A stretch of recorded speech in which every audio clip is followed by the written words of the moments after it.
There was a time when we were picking England squads where we had just too many right backs. We had you, we had Trent, we had Kieran Trippier, Yeah. Reese. Reece James, of course. You're not now part of the England setup, and Trent Alexander-Arnold also won't be going to the World Cup. Are you surprised by that mission? Yeah, I think if you to say a player that plays for Real Madrid Yeah. doesn't get into the England fold, it's kind of unheard of.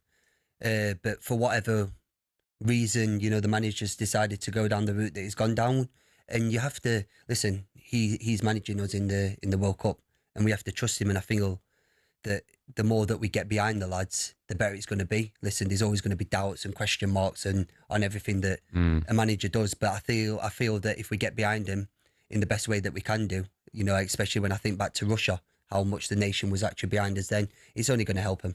Why do you think he's not been included? Because I go back to Gareth Southgate's reign in charge, and of course you were very much his number one right back, and rightly so.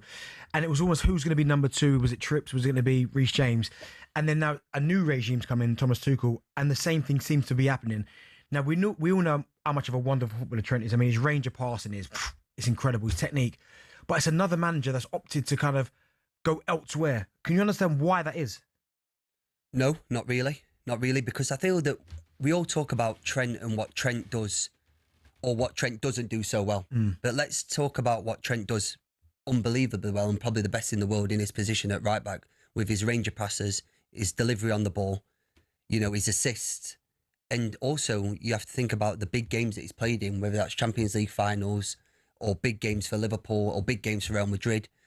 You have to take that in consideration, because as much as someone's a good player, when you get put on a World Cup quarter-final, World Cup semi-final, a European Championship final, it takes a little bit of a personality to make sure that you can get through that game, not just by your ability, but also mentally as well.